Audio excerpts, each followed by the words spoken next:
We're here tonight to celebrate the release of Ruthless Vows with author Rebecca Ross in conversation with C.L. Herman and Amanda Foody. C.L. Herman is the New York Times, USA Today, and indie best-selling author of atmospheric, magical novels, including the All of Us Villains duology, the Devouring Gray duology, and the Drowning Summer. Currently, she resides in Massachusetts with her partner and her cat. Amanda Foody has always considered imagination to be our best attempt at magic. She is a New York Times, USA Today, and indie best-selling author of fantasy novels, including the All of Us Villains duology, the Wilder Lore series, the Shadow Game series, and more. And Rebecca Ross is the #1 New York Times and Sunday Times best-selling author of fantasy books for teens and adults. She has written multiple highly acclaimed duologies, including Letters of Enchantment, Elements of Cadence, and The Queen's Rising, as well as 2 standalone novels, Dreams Lie Beneath and Sisters of Sword and Song.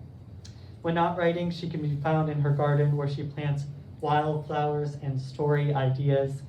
She resides in Northeast Georgia with her husband and her dog. Welcome, Rebecca.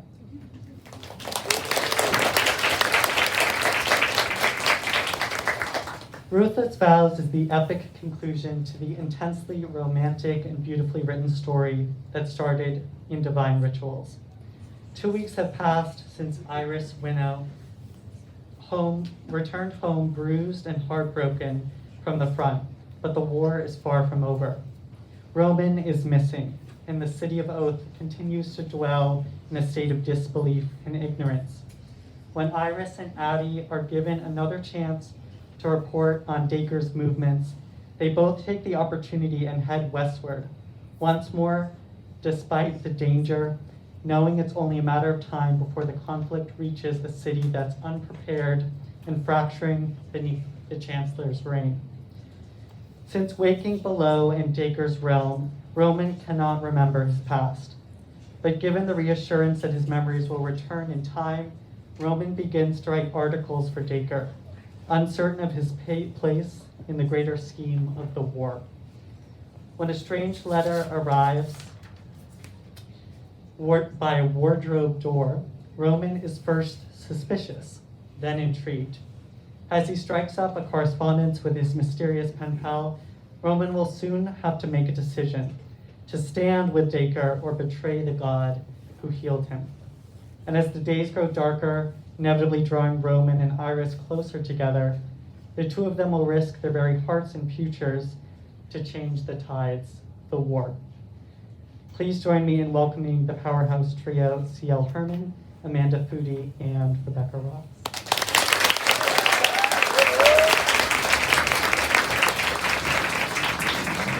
Hello, how's everyone doing? This is amazing to see. This is my first time in Boston, so I am so excited. I feel like I need to definitely come back and visit and see things.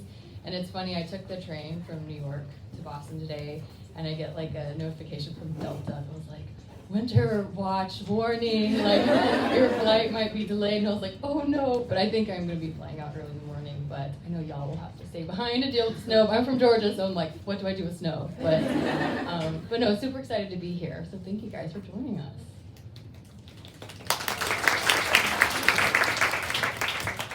Awesome. So we prepared a bunch of questions for Rebecca. We were lucky enough to actually get to read Ruthless Vows ahead of time, which was very special. It was. Yes, but our questions will be spoiler-free for anyone who hasn't started the book yet. And if you see us looking at our phones, we are not bored with the event. We are just that's where all of our questions are. So we'll start with kind of a classic question of where the idea for the duology came from, and if at all over the process of writing the sequel, the story inspired you or surprised you in any way. Yeah, so Divine Rivals began in a brainstorming journal in 2020. So I don't know about y'all, but 2020, it was just a really strange year. There was a lot going on, and I think I felt really overwhelmed by what was happening in the world, and I didn't write anything new almost the entire year. And finally, it was November came around, and I was like, all right, like I haven't written anything new and I really want to. You know how it is when you're like a writer and like you can't write? It feels like it's like the worst feeling. And I would literally like open my laptop and I'd write a line and delete it, write a line and delete it. Like I felt like, man, there are like no stories left within me, like super dramatic. But anyways, I think it's really important if you're a creative person to keep a journal on hand to kind of write down ideas and thoughts when they come to mind. And so I decided to open like a brand new journal, which is like always like a big thing. It's like, oh, fresh journal, new page. And I started writing down just kind of random thoughts, random ideas, and seeing if something would spark. And I wrote the line, a girl who writes letters to her missing brother and the boy who reads them. And I was like, that is such an interesting thought. And I had a lot of questions like, well, why is her brother missing? And like, you know, how are her letters getting misdelivered? And who is this boy who's reading them, who shouldn't be reading them, you know? And so I decided, and also like I love You've Got Mail, The Shop Around the Corner, like those are one of my favorite movies, and I'd always wanted to write a story about two people who don't like each other in real life but fall in love through letters. So I was like, well, let me just, you know, start writing and see what happens. And it was a pretty strong visual of Iris. I saw her running through like this cobblestone street, wearing a trench coat, she had a broken high heel, and it was raining. And I was like, okay. And she was like running into this beautiful building that like there was like gods painted on the ceiling, and then the lift's broken, so she has to take the stairs up to the office. And I saw her like opening the doors to this like beautiful office where there's like desks and typewriters and cups of tea and like cigarette smoke. So it kind of gave me that sense of time, pretty like where she was. And then I could see her like why is she like, who is she trying to outwrite? Like why, you know, what's going on? And then it's like, well, of course she has like a rival. Like they're both going for the same position at this newspaper.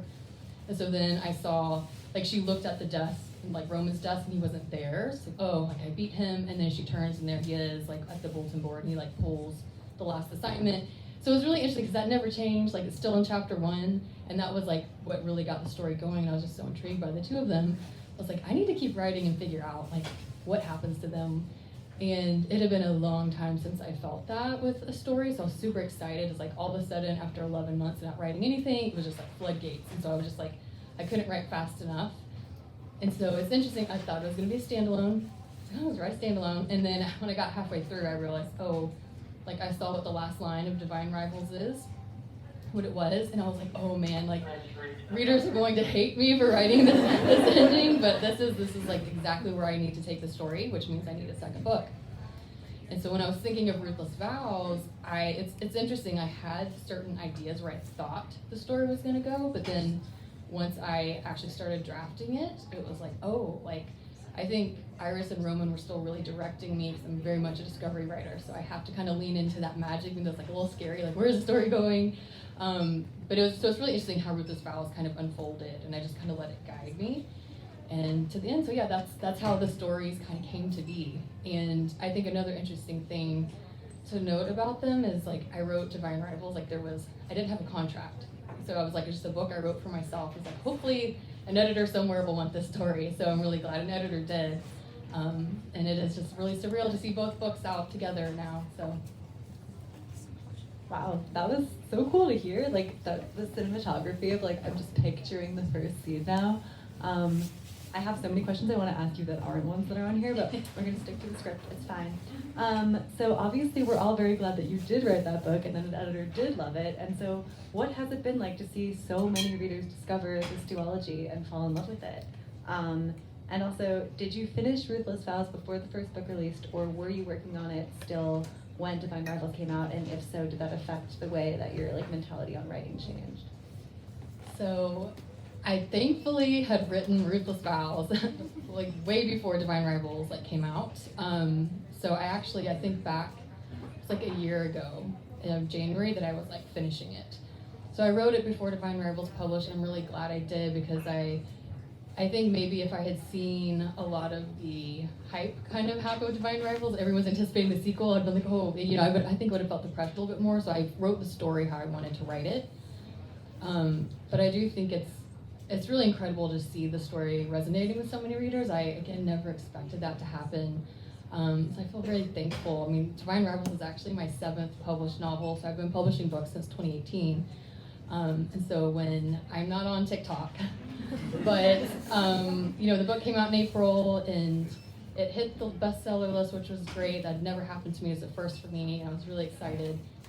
And then about like 2 months later, my editor was like, hey, like, you know, there are these TikTok videos about this book, and they started like getting a lot of views, and we're starting to see like more and more people buy the book. And I was like, oh, that's awesome, you know. And it was just like this amazing snowball effect where readers talking about it, I got more readers excited about it that never heard of me or my books. And so I'm always so thankful for those readers who were like initially talking about it and kind of spread the news. It's just really incredible. Wow, that is so awesome to hear. Oh my gosh. I also can't imagine the idea that you were writing this book in 2020 and we're already at the point where the ideas and the writing that we had back in 2020 are now out in the world. It's really surreal and really cool to see.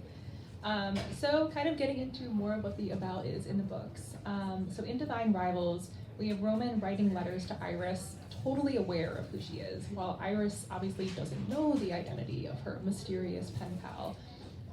But when Roman loses his memories in Ruthless Vows, that dynamic gets flipped. And I'm curious to know what it was like to flip something that you'd established in book one, and was it something that you knew you were doing the whole time? What it was like kind of to do the opposite. Yeah, so first of all, how many of you have read Ruthless Vows? Okay, wow, quite a few of you.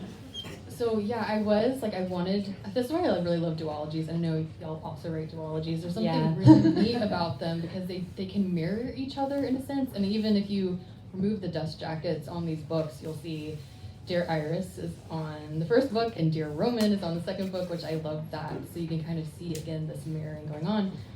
So I wanted to play with this idea. I think initially, like when I wrote Divine Rivals, like it was what it was, and then I was thinking with Ruthless Vows, I was like, how can I like really amp up the tension here? And even, it kind of occurred to me, what if I did like really like flip the script, and now, you know, what would it be like if Iris knew she was writing to Roman and he didn't know it was her? And it just kind of wrenched my heart a little bit. So I was like, okay, I think that's exactly what I should do, even though it felt really cruel.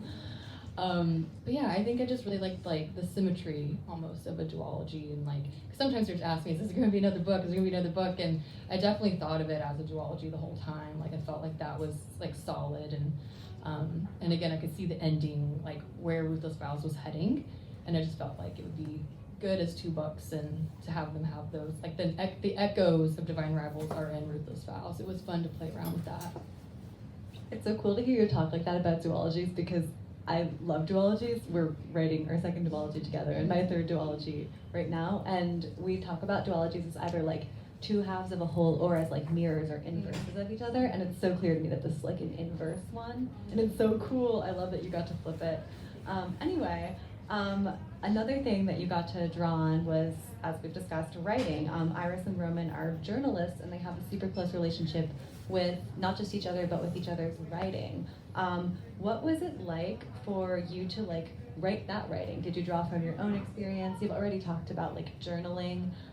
Did it feel like you were journaling like as them? I'm so curious about this. I've never written a writer, and you did such a good job. Yeah, you need to, because it was a lot of fun, I think, getting to delve into the minds of two different writers, and it certainly was something like, I think in some ways I was writing a little bit from experience, or even I think when she was writing letters to Forrest, almost as a way to deal with her worry and her grief and things that she feels like she can't control, she puts it down on the page. And I was very much like that as a teen too. Like I would journal every day, like writing things down. And so, hold on, what was the question again? I got it wrong. Honestly, I ramble too. It's chill. So basically, like writing about writers. Yes, yeah. But also, like with Roman, like he wanted to go to the university and study literature, and so when I was in college, I was studying English because I loved reading and writing, and so when people would ask me like, "What are you studying?" I'd be like, "I'm studying English," and the like number one like reaction was like, "Oh, you're gonna teach? You're gonna be a teacher?" And I like never even crossed my mind like, "Oh no, like I'd be a horrible English teacher." It's like no. And then they look at me like, well, what are you gonna do with like an English degree? And like, well, I'm gonna like, I couldn't say like I'm gonna write books, and I had no idea that would ever happen to me. But it's like, oh, I just love reading and writing, so I'm studying English. So I think because I got that reaction a lot, it kind of like I worked out a little bit to Roman's art too, where he wanted to be like a writer and a novelist, and he loved literature, and he wanted to go to school and study it, and his dad's like, no, like, I'm gonna have you do this. But at the same time, he still gets to do a job where he is writing.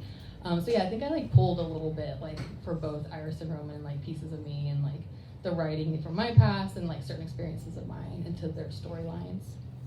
Also, this is a bonus question. Sorry, this is not in our script. But you also gave them different narrative voices within the narrative voice of the book. Did you deliberately like develop those voices for them, how they would sound during their writing? Yeah, so it's funny, it wasn't necessarily something I focused on. I think it just kind of naturally, this is another big part of it. Like the first draft of Divine Rivals was just Iris's point of view. I didn't even have Roman's POV in there. And Isabel Ibanez, who is a fellow YA author, she's my critique partner, and she reads my books as I draft them, and I read her books as she drafts hers. So when I was writing Divine Rivals, she was writing What the River Knows, and so we were swapping chapters. But anyways, she got to the end of my book, and she was like, I really think you could fit Roman's POV in here. And I was like, oh my gosh, are you serious? And she's like, yes, I think we really need to see him. So I was like, okay, let me think about it. So I wrote that first chapter of his. I was like, oh no, she's right. Like, I really like writing from Roman's POV, and I think it just came very effortless. I think I was worried it'd be harder with him, but with their letters, it's kind of, I don't know about y'all, but I love writing in third person. I like writing first person too, but there's something about third person I really love. And I know, so I kind of got to cheat a little bit with the books as it is third person, but then the letters are first person, so it still feels very intimate and vulnerable.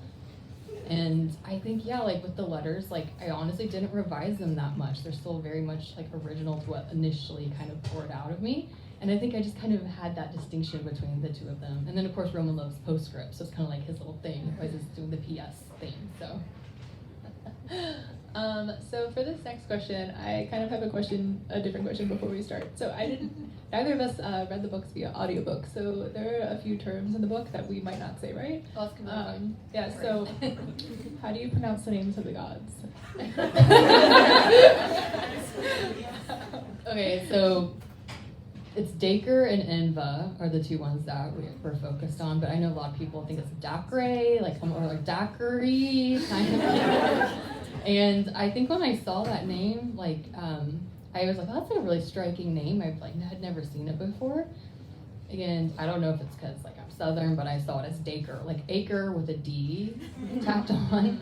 But I honestly, some readers are like, you can pronounce it however you prefer. I will say this is completely unrelated to Divine Rivals, but before I got published, I wrote a story, and my younger sister read it because she likes to read. So one of the characters' name is Patrick, and a nickname for Patrick is Pod, so P-A-U-D-H. So in the story, Patrick was the brother, and so the sister was calling him Pod, and my sister was like, the whole time I was reading that, I pronounced his name as Putog or something. And so it's an inside joke, so I get it. You kind of come across this name, you're like, how do I pronounce this? And you kind of come up with something in your head. But Dacre and Enva. Oh yeah, as fantasy authors, I'm very accustomed to, people will say something from the books, and I have learned to roll with absolutely everything at this point. So now the actual question. So the questions of who Dacre and Enva are, and the true origins of the war loom over Divine Rivals. But these gods transform from mysterious entities to actual characters in Ruthless Vows. What was it like to write about these gods on the page? It was a lot of fun. Because I know there were, when you read Divine Rivals, they're there, but they are not really present yet. There's the myths about them. And then of course, at the end, we definitely, the epilogue is my way of telling you, get ready, we're about to see them, really come onto the page in a very powerful way.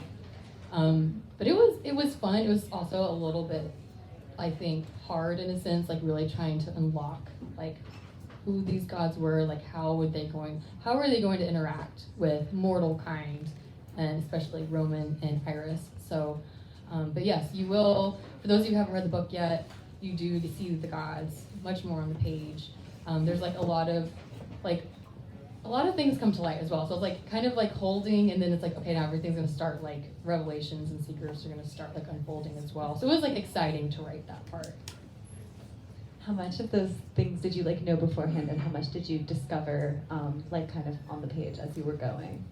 So I knew maybe half and half, and again, this goes back to me being a discovery writer. So I feel my best writing emerges when I let myself just almost like just sit back and just let the words like flow. If I tried to like plot, I think like all the revelations or plot twists, if I sat down and tried to like sketch it out, I think it would keep me very boxed in, and I think with these books I wanted to like look outside the box or like imagine something outside the box, and that's why I think Divine Rivals is such a weird mashup of things. Like people are like, it's like historical, but there's like fantastical elements, it's like romantic, there's like all these things at play. So yeah, I would say probably like 50-50. And again, as I was writing, was like seeing things like unfold. I was like, wow, I would have never been able to like plot that out. Like it just kind of happened. That's so cool. Like the story is telling itself to you. Yeah, actually, maybe I'll skip and jump to another question because one of the things that we both loved so much while reading it was the setting of the story, that it was this totally fantastical world, but it felt historical. It felt kind of reminiscent of the early 20th century. And both of us in the books that we write are very similar, kind of in these made-up fantasy worlds that don't necessarily look like the European medieval time period that we're all, think of when we think of fantasy. And so the question about that was just kind of, what originally drew you to that time period? It sounds like it might have been your original vision of Iris, and what was it like to kind of blend that with the magical elements of the story? Yeah, no, it was really interesting because all my previous works have been like either ancient world building or more medieval world building. So I think I was like kind of curious to like push something new. Like let's think of something new here. And then again, when I saw Iris and I saw the typewriters, I think, and like Roman kind of looking like very like suave, like Clark Kent with his like suspenders and everything. So like just like the clothes they were wearing, and it definitely kind of drew me to the early 1900s. And then when I was asking myself, well, where is Iris's brother? Why is he missing? It's like, well, he's missing in action at war. And I think when I had that, I envisioned like a trench warfare, which drew me to World War I. So I don't know how you all feel, but I like to dabble in some research. So like I love kind of like diving into like history books or like mythology books, or one of my favorites is even like recipes. Like when I was creating River Enchanted, which is very Scottish inspired, I got a Scottish cookbook, and that was like one of my favorite things was like looking through Scottish recipes. And so yeah, I think I just like let myself lean into that because it was very new for me. It's like I'm not used to writing books with like electricity in them, and like vehicles, but it was fun. It was just, again, it's something new. And so I did some research, and then I kind of like to ask like the more fantastical questions. So it was like, okay, so these letters, Iris is typing these letters on this typewriter. She's slipping them underneath her wardrobe door, and they're vanishing. How is that happening? So it's like, well, what if there were gods? Like I just kept asking myself questions like, what if there were gods who were initially defeated like hundreds of years ago and laid to rest in the ground, and two of them woke back up and they had some history between each other, and like humankind gets caught between them. So again, I think it was just me asking questions and questions and questions and like seeking to answer them. And I love drafting, so like the first draft was super fun, and then I was like, oh no, now I need to like go back and revise, like make things make sense. But yeah, I think it just like, I wanted the book to have a historical atmosphere, almost like it feels very familiar. For like a lot of readers who don't normally read fantasy, like I want my books to feel very accessible to them, so they're not like intimidated to pick them up. That it almost feels like alternate history in a way, so like it feels familiar, but yet there's still this magic involved. That accessibility is something I noticed when I read the book. I was like, I have so many friends who are like, I know you write fantasy books and I love reading, but I'm like daunted by a fantasy book, and I have pushed this book on at least 3 or 4 of them. Okay, wait, skipping back for a second so we can talk about more characters. Another character we get to spend more time with in book 2, who we didn't really get to see in book 1, is Forrest. Did you have plans up front for his character going into the sequel, and are there any other side characters whose stories you're particularly excited for readers to discover, or that you just really loved writing? Yeah, so I was really excited to have, I guess not necessarily like justice for Forrest, but like to really kind of bring him back into the narrative a little bit more. And what's interesting, again, with Divine Rivals, like I wrote the prologue last, so that prologue wasn't even there to begin with, but I thought, I think readers need to actually see Iris and her brother like before he leaves for war, so then you can really contrast and see what it has done to him and like the wounds he's carrying. And so yeah, I had plans for Forrest, and I don't want to like spoil anything, but I think other characters like I was really excited to also bring back in is Sarah Prindle, who was Iris's friend at the Oath Gazette. And then I also have a new character named Tobias, who I cannot wait for y'all to meet him. He is like a race car driver, and he's also this post runner, which means he delivers mail like to and from Oath. So you can imagine how important he's going to be to both Iris and Addie when they decide to return to the front. So yes, I'm like super excited for those of you who haven't read it yet to actually like delve into these other characters that I'm bringing into the story. Okay. That actually kind of worked well with the next question, which was, without giving away too many spoilers for everyone who hasn't read Ruthless Vows yet, were there any scenes or moments in the book that you were really excited in particular to get to write? Yeah, so I feel like I can envision pillar scenes, like when I'm like thinking of a story, it's like, okay, I really want to write this scene, like how am I going to get to it, like let me write to it. But there are definitely a couple. I will say, like the Golden Field scene in Divine Arrivals where Iris sees Roman walking through the field through the window and she runs out there to like push him down on the ground and save his life. That was like one of my favorite scenes to write in Divine Arrivals. So there's a scene that's like of that similar caliber in Ruthless Vows, and it's about halfway through. And if you read the book, you can probably imagine what it is. And then there's definitely a few more scenes like towards like in part 3, part 4. The book was so long, I was like, I'm gonna have to break this up into 4 parts. So yeah, there's definitely scenes I'm like very, very eager for y'all to read. There's nothing juicier than a reunion scene. I know. Oh my gosh, there's so much I want to say, but it's all spoilery.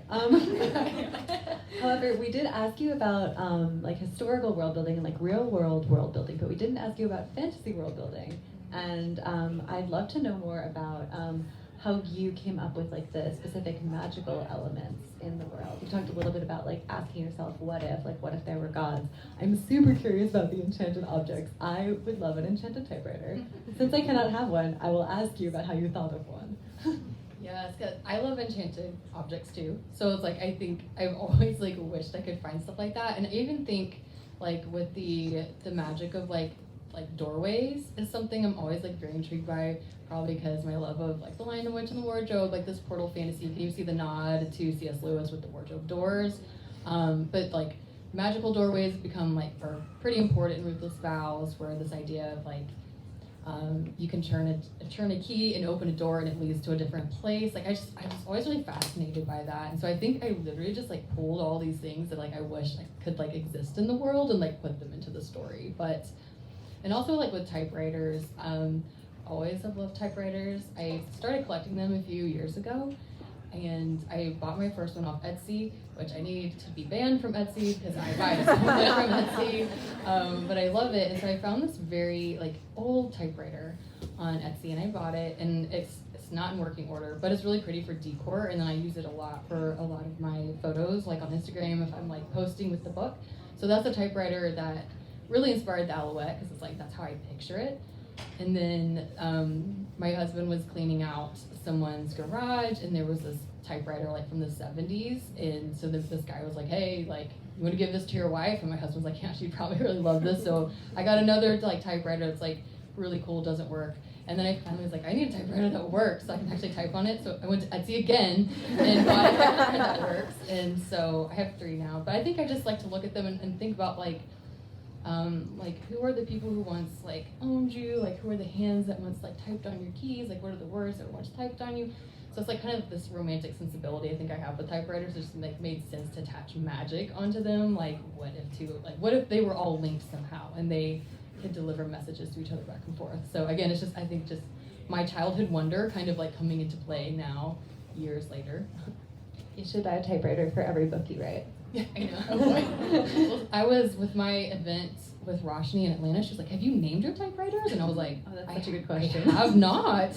Now I need to name them. You have a trio, just like in the books. Yeah, I know. So I was like, well, maybe once I get back from tour, I'll like put question box in my stories. Like, here's typewriter number 1. What should I name it? Here's typewriter number 2. What should I name it? And like have y'all give me some suggestions for the typewriters. Have you ever done any like work writing on any of these typewriters? I haven't. No. So the one that still works, like I just kind of like for fun will type on her. But yeah, I think someone asked me, did you type your story up on a typewriter? And I was like, absolutely not. Like, Yeah, I'll admit I'm so daunted by typewriters. I can feel my parents like rolling their eyes as I say that, but the notion of typos terrifies me. Charlie can attest, having literally watched me watch my cursor blink on a Google Doc, just watched how many times I struggle. Type to the same type word the over same and over word. again. Yeah, if you like So make a not typo on a typewriter, it's like the whiteout. But do you handwrite when you write? So I will do like certain scenes, like so when I start a journal and then a story like is born out of that journal, I was like, okay, this is the journal I'm keeping with this book. And so sometimes like with Divine Rivals, like I was writing it because I write linearly, I would see something coming up, like, oh, I don't want to forget that. So like I would write scenes down or like banter down in my journal so I wouldn't forget. Sometimes I feel like if I'm like really stuck, I will like go sit outside with my journal and I will actually try to write the scene by hand in the journal. I think sometimes it unlocks something. Like I think sometimes when you're looking at a screen and you're like trying to tackle a very difficult scene, it can just feel like very hopeless. And so something about like I think just like seeing words being drawn on a page, I don't know, like it's Yeah, like that's it unlocks something. Eerily similar to how I handle brainstorming and writing. I like hand wrote most of my debut novel. I can't do that anymore. It would destroy my Hurt hands. your hand, yeah. But the way you were talking about like writing things down, I call that like a scene skeleton, when you just want to write the dialogue or write parts of I it. love that. So that gives you like such a good image too of like a scene skeleton, like all the bones, like. Oh yeah. Yeah, I was gonna say that journal stuff, it sounds like all your journals. I've Yeah. been very entranced by this idea. I'm not much of a handwriter. In fact, I feel like I've watched the quality of my handwriting degrade with each passing year. But I've always found the notion of writers who have the journals for every book, the notion of a dedicated journal for each novel, like Which I do, deeply yeah. romantical. It's very romantical, and also when I wear my hand brace to write in them now, a little bit of a bummer. Yes. Anyway, we got very derailed, but I think it was a good derail. What are you reading right now? So, I'm very, very excited that I just got a bound proof of Lady Macbeth by Ava Reed. Yeah. I was so excited. I love Ava's writing so much. And so when they're like, hey, would you like to read this? Or I was like, yes, please send it to me. I will say I'm about to start drafting my next book. So like I need to probably read Ava's like before I start drafting, or else I'll just be like, my words are hopeless. So I feel like I could like underline every single sentence of Ava's because it's just so their writing's so beautiful. But I'm very excited about that one. I think that's coming out August of next year. I think it's somewhere in like the fall. So at that one, and the cover's absolutely stunning. I'm so jealous. So outside of books and writing, what are some of your favorite hobbies and interests? So this is funny. So a few years ago, my husband's like, you really need to get some hobbies that are not book related, because it was just like books. But I think he was right. It's like sometimes I think if you get like so, especially when you're in an author and publishing, I don't know how y'all feel, but it feels like it's all you're thinking about and it's all consuming, and it's like I need something that's like completely not book related. So I started gardening like around 2020 again. It was like that year where everybody's home, we're all looking at our yards, and it's just like So we, my husband's like, he's also like, he's very good with plants, so he basically has to tell me what to do. But we started gardening, and lots of trial and error. Like first garden, like all the deer came through and ate everything. And then like the second garden we did, I planted wildflowers. I love flowers, and like we planted them on the edges, and then the wildflowers grew so tall they like shaded out all the plants, like the tomatoes and everything. Like, oh, this is not a good idea. But I just love it because I think again it gets me outdoors. Like I love something about like digging in the soil. It just feels very therapeutic in a way, and then of course like I have dreams of like growing all my own food and canning it, but I didn't really do that last summer. I meant to. So yeah, I really do enjoy gardening. I like things like I love like, it's gonna sound weird, like decorating my house. Like I kind of like interior decorating, and I have a dog and I have chickens, and so I will go sit outside with my chickens, and so just like very, I don't know. I want a hobby farm one day, so we'll see. Do you think that like inspired there's a lot of gardening in Divine Rivals? It definitely did. Yeah. All right. Well, we ask every author we do an event with this question, and I never get tired of hearing the answer. We think that every book you write teaches you something, even if you don't know what the lesson was until you were done. So what do you think you learned from writing Ruthless Vows? Yeah, that's such an interesting question. So I think I'm gonna put Divine Rivals and Ruthless Vows like together, because it's I feel like with Divine Rivals and Ruthless Vows, like I wanted to write a book that I was desperate to read, and I wanted it to feel very romantic. And all my previous books, like romance was more like a subplot. And I was like, I don't know if I was too afraid to actually like lean in and write a very romantic book. I probably was a little afraid because like my parents read everything I write, and I'm like, oh no, I can't have too much romance there. But no, I think I really did. I was like, you know what, like I want to write for the love of it again, write for fun. I want to write something that challenges me and grows me as an author. And so yeah, I think I did. I just kind of leaned into that, and I think like looking back, it taught me a lot about myself, I think. And like another thing that was going on when I was writing Divine Rivals is my grandmother, who I was very close to, was passing away like very slowly. So a lot of people ask, like the portion about grief in Divine Rivals, like a lot of readers like actually like highlight it, or like it's one of their favorite quotes. And it's interesting because it's like a quote about grief. And I think those books actually helped me like process the grief again, like how Iris like was writing out her worries, and she was writing these letters to kind of deal with her worry. And I think the story actually helped me process it myself as I lost her. So I think just, and even like with like the grandmother, like giving her the typewriter is another like connection with grandmothers. So I think it just, I don't know, like helped me process the own things I was going through, and I came out a lot stronger at the end of it. So special. And I feel like you truly wrote the book that you wanted to read, and then a lot of other people wanted to read it, which is nice. Yeah. Our very last question is, of course, what can you tell us about what you're working on next? Oh, so it's like, I don't know if I can say anything about it. It's very secret, but I will say I do have more books coming. I'm very excited about them, both on the YA side and the adult side, because I like writing both.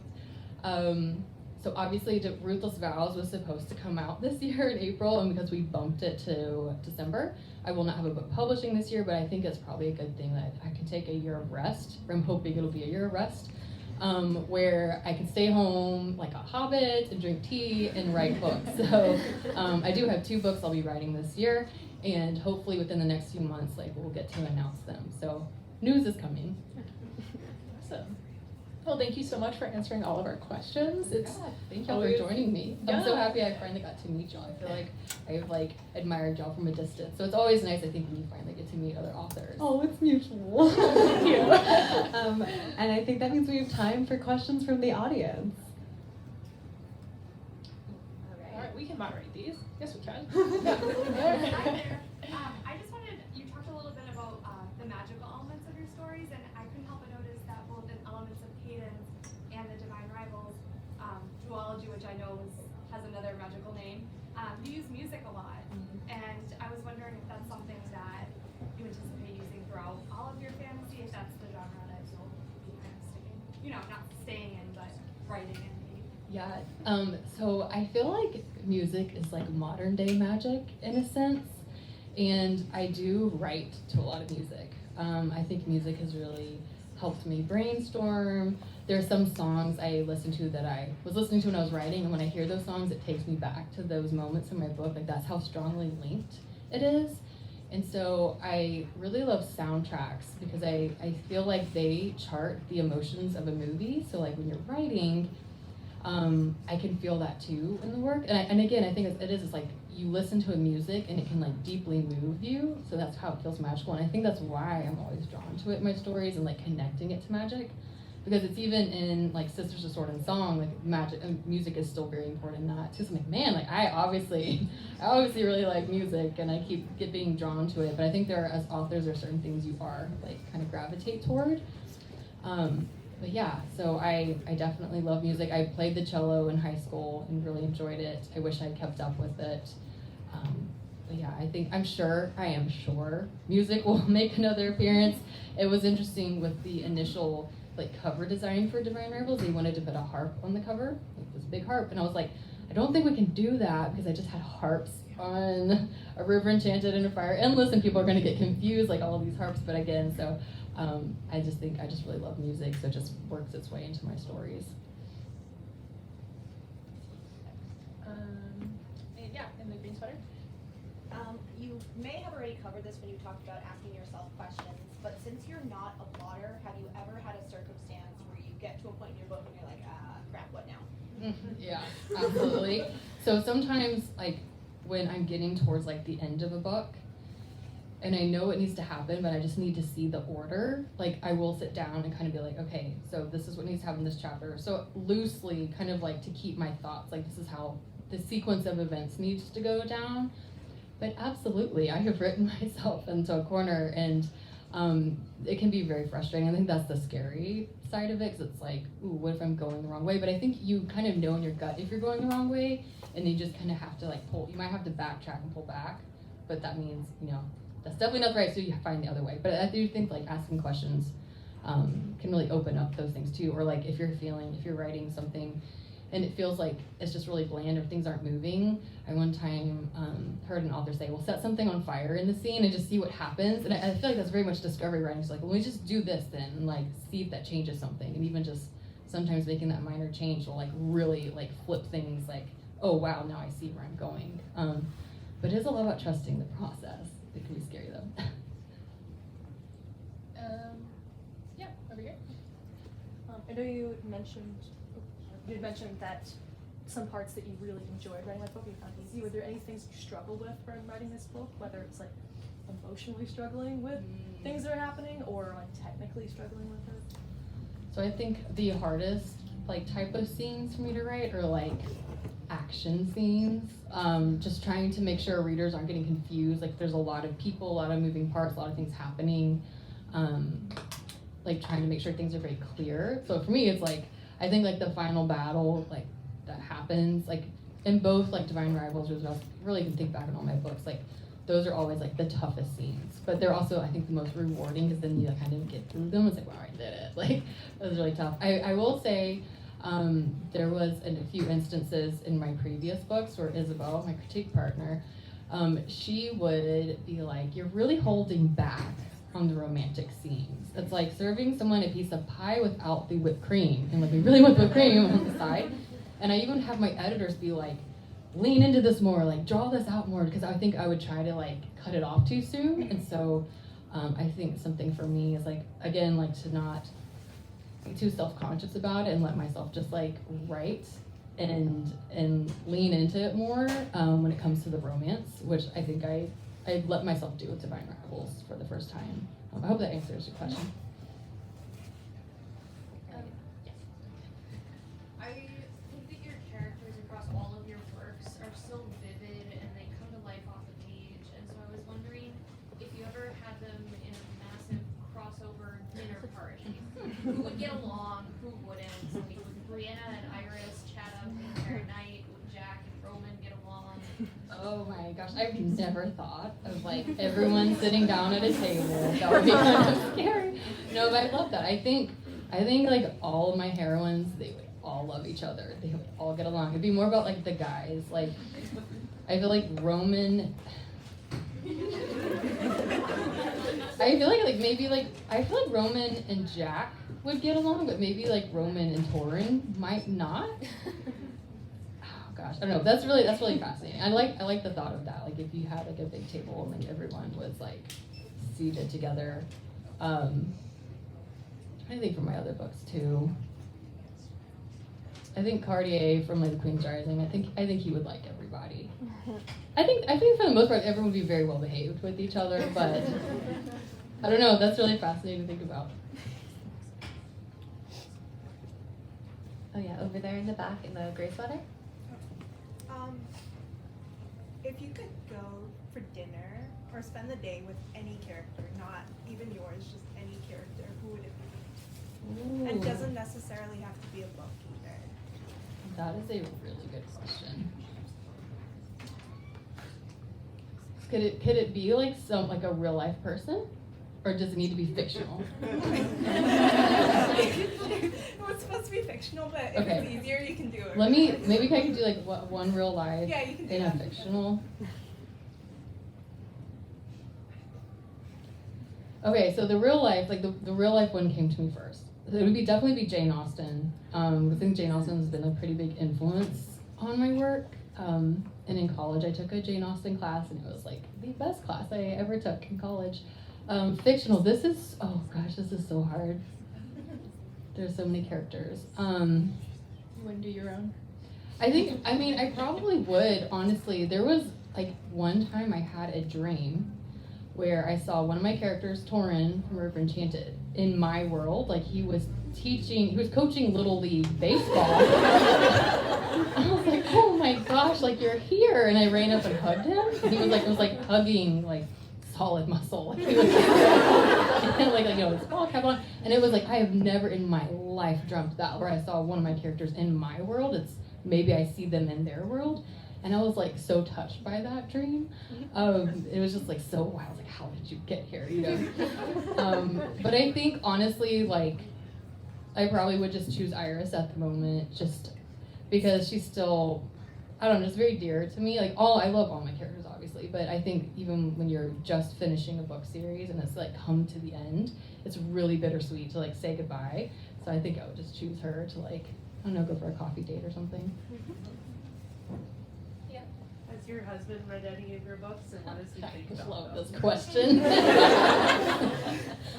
Okay, so he read The Queen's Rising when it was like still an early draft. And he'll probably kill me for saying this, but he was just like, he's not a reader. Like, in all honesty, he does not like reading. But he's like, I just don't think this is my cup of tea. And I was like, well, it will be. It pays the bills, you know. And so since then, I'm like, okay, like, I'm just not gonna, maybe it's best if you don't read the books. But he did, like, he built me built-in bookshelves, like, in our like, diner, in our den. Because, like, we had this bare wall, and he had bookshelves. Because when I got my book deal, I was like, I think I'm gonna be, I already had a lot of books. And so he got that built for me, so now it's like packed. Like I think I need another one. He has like one shelf for his like nonfiction, like plant books and stuff. I did tell him Sisters of Sword and Song is dedicated to him. It's like, you might should read this one, but no pressure. And then the funny thing is, his dad, my father-in-law, who also doesn't read that book. And he texted me, I love Sisters of Sword and Song, but so I was like, hey, your dad has read this book. But no, I honestly, like, it does not bother me that he doesn't read them. I almost think it might be better that he doesn't read them. You know what I mean? Like, but I think he's curious about Divine Rivals because he sees everyone talking about it so much. Like, yeah, like you kind of might be missing out on something. But I think he's more of like an auditory. So I think he wants to listen to the audiobook. Yeah, for the most part, he doesn't. But that's completely fine. I see a hand all the way back there. Okay, so if you could, if your characters from Divine Rivals, any of your books, went out for karaoke, what songs do you think they would sing? Oh my god. Okay, so I think I have to say, like, Iris would probably sing a Taylor Swift song. And But which one? oh god. Okay, so my confession is I'm not a Swiftie. Like, I like Taylor Swift and I will listen to her, but I'm not, like, I think some people are just like, oh my goodness, this was, like, inspired by this song. Or they draw, like, connections, and so a lot of people say Invisible String and The Great War. Like, I see those two songs. So I think, I don't know, what song do you think she would sing? Timeless. Okay, thank you. So she would sing Timeless. That is another song, now that someone said it. That one's also mentioned. Roman, I feel like I would really want to, like, push Roman out of his comfort zone and have him sing. I could just see him singing Queen. Like, I don't know, one of the Queen songs. Like, I would love to see that. I feel like Roman would still be like a really good singer too. He Yeah. has that energy. Yeah, it'd be like, you wouldn't think he would, but then he would get up there, and I think he would totally lean into it. Surprise people. So the book is obviously about writers, so it has a lot of very beautiful images. I was wondering if you have a favorite book. Ooh. I'm sure I do. I think any of the quotes, like where Iris is talking about, like it takes courage to let down your armor and to be vulnerable. Anything about like with the like being vulnerable and letting down armor, or the line that I wrote that I really felt was like, you will miss so much by being so guarded. I think that was like, for me, like, I don't want to miss things because I'm so guarded that I don't let myself experience things or open up to other people. So I think, yeah, definitely those quotes from that letter of hers, I think everything was like very, like, deeply felt by me. Over here. You said earlier you have like playlists for your books. will you ever consider releasing those so that the readers can? Oh, they are. Yeah. They're on Spotify. I don't have Spotify. Okay. Oh no, they're on Spotify. I have one. Yes, you have to get Spotify. Okay, yeah, this is I'm not trying to promote Spotify, but no, it's definitely all on Spotify, and you'll see all my playlists are there for every single book. And so I actually just released Ruthless Vows, the playlist, I think last week.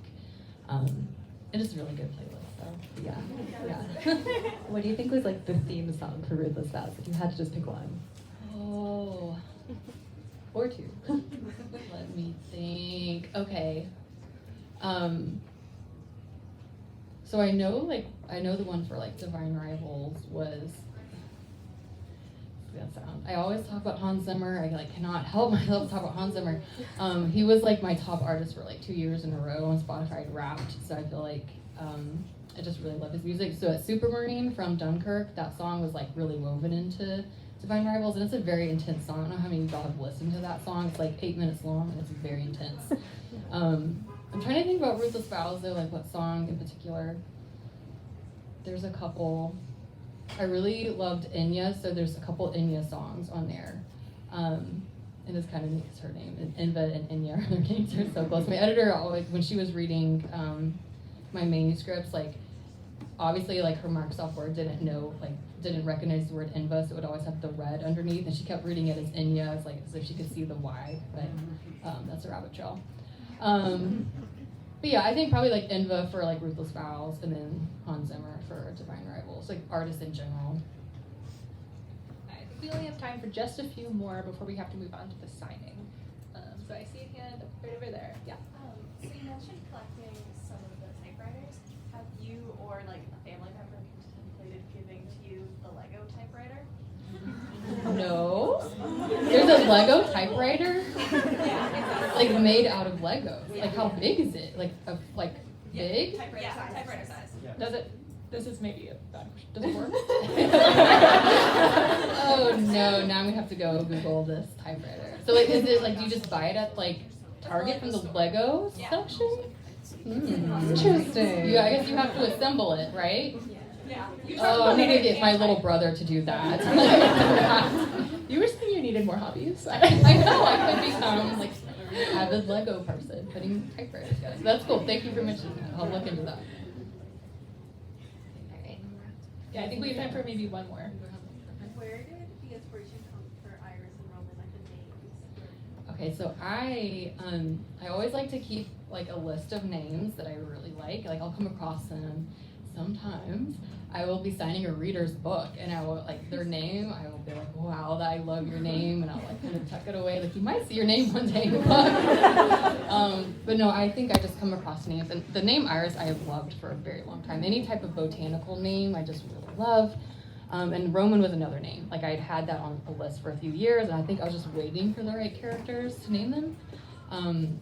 So interesting tidbit, like Iris Winnow, like her name came again pretty early on, like I knew her name. And then with Roman, I knew Roman, but I didn't know his like last name. So I was like playing around with it, and initially, I'm so glad I changed my mind. Initially, he was gonna be Roman Dacre. So I had the name Dacre. Can you imagine all of y'all not knowing how to pronounce his last name? But I think I also didn't like it because when I saw the two of them bantering, they were calling each other by their last names, and I was trying to imagine Iris being like, Dacre. And it's like, that's just not gonna work. And then I was like, I need something like cute and snappish. She's always kind of like snapping at him. His last name, and it's like Kit. It's like, oh, there it is. Like that's the perfect name. So I was like, I'll just shift Dacre over to be one of the gods things. I still like that name, but I do. I just keep like a long list in my journal, and occasionally, like whenever I come across anyone I really like, I'll write it down, and then whenever I find the right character for the name, I'll like put it together. Let's take another question. Okay. One more. Oh, we have one more? One more. Do you have any advice for young writers who are aspiring to become authors like yourself? And I think all three of us should answer this. Yeah, I think one thing that helped me take my writing from like a hobby to a profession was that I finished something. So I finished a full-length manuscript, and it not only gave me the confidence, like, oh my goodness, I can do this, and then also like the amount of time. Like I had an idea of how much time and work actually goes into like writing a full-length fantasy novel, but it allowed me to step back and see all the pieces that are required to write a novel. And almost like you learn by doing, so like how do you weave like a plot together? How do you pull off a plot twist? Like how do you form character arcs? And a lot of times I feel like you don't know the beginning until you've written the last chapter, because I think there's like almost like, I don't know, an echo that can be happen between the two. So I think just like encouraging myself to finish a manuscript was what really gave me, I think, again, confidence and kind of like, again, the knowledge and like, how do I do this? Like, I just did it, now how can I make it even better next time? That's such good advice.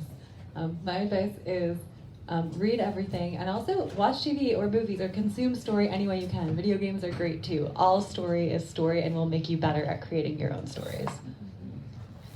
My advice, actually very similar to Rebecca's, I also really struggled with finishing projects when I was a beginning writer. And my solution to that was actually outlining, which I know that really helped me. But I actually would say to really go back and edit books even after you finish writing them, because drafting can be so fun and you can learn so much by drafting, but you will learn 10 times more by editing. And as someone who wasn't finishing projects, I didn't experience editing until I hit that milestone, and I did that for the first time. For a while, my relationship with writing was only drafting, which is funny because nowadays drafting is probably one of my least favorite parts of the writing process. So for years, I loved writing so much, and actually what I was loving is now, like, I ended up loving more stuff about it all the more. So yes, I would really recommend editing. You might find you love it, even if it's daunting, and it also, you just learn so much from it.